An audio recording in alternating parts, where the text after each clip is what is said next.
Yo, what's up, you guys? This week I wanted to show you a single photo, but with 3 different ideas that I actually use for all of my close-up headshots. And these are things that I see a lot of people using in carousels on Instagram as like filler content or to give it more detail to like a selection of work. So I want to give you an idea on how to make those better. So if this interests you, stick around. I'll show you that single photo and I'll draw on it with the iPad, and I'll actually show you some ideas as far as that goes. But I think these will really help you out if you're trying to get really good, crisp, clean headshot portraits. And this doesn't matter if it's for business or if it's for fun or art or whatever. I think these things will really help you out in all of these cases. So if that interests you, stick around. Hopefully the wind doesn't bother you too much because it is snowing here today. So I wanted to make this video really quick. But anyway, let's get to it. All right, so here's our photo. The first thing that I like to mention is the fact that I chose an appropriate aperture to select basically my subject without going too far. So if I chose an aperture that's not really like appropriate, it would miss a lot of it and it'd be even harder to capture.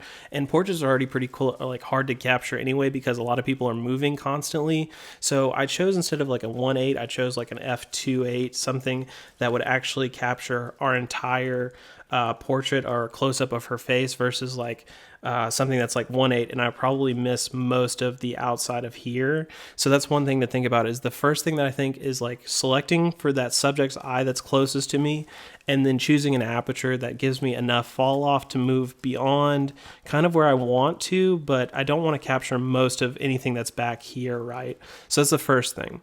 The second thing is lighting, and typically what I do with lighting is especially because I take a single light source and it's typically off-camera flash, and if you want to see a video, I'm sure there'll be one to pop up.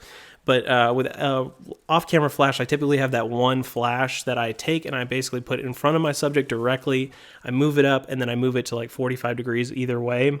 So in this case, we have Rembrandt style lighting, and that's the second thing. So I actually have a lit side of her face and then a darker side of the face.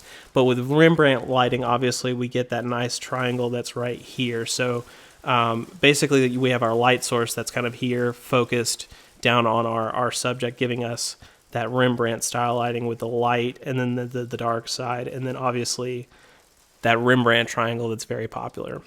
I'm going to erase all of this and I'm going to show you a natural frame. So the natural frame is the same thing as just having a proper frame for your subject. So in this case, we have kind of this right here and over here on the same plane as our subject. So it's not in front of her too far, it's not behind her too far. That's actually on the same plane with her, giving us the ability to keep our subject in focus, but because these elements are basically right next to her, these stay in focus, which is really useful when you have a natural frame, because we actually get to lose all of this nonsense that we don't want. It kind of blurs that background. It gives us the ability to have that bokeh, because we were talking about that aperture originally, remember? But the idea is that you still have some elements that are still in focus that give you the ability to really enhance that photo by keeping it on the same plane with them. It's all about trial and error. That's the big thing, I guess, the takeaway, the caveats to the 3 rules that I just kind of mentioned. So I hope all of these things help you out. And if they do and you tried them out, I hope you'll let me know in the comments below. You'll leave me a link to your photos or whatever. If you post them somewhere, leave me your Instagram handle, anything like that. Let me know how it actually came out, how you use these. Was it really beneficial? I would love to hear all of that. If you want to, now is also the time to subscribe and hit that thumbs up button. It really helps out the channel and it lets me know that you like this kind of content. If you want to, also, you can find my socials on TikTok, Instagram, Twitter, here on YouTube, whether it's that or Shorts or whatever. All of that information is down in the description below. And now I'm going to hit you with my typical peace out. I'm going to see you in the next one. I'm going to go play in the snow or something. No, I'm not. It's way too cold out there. Peace out, guys.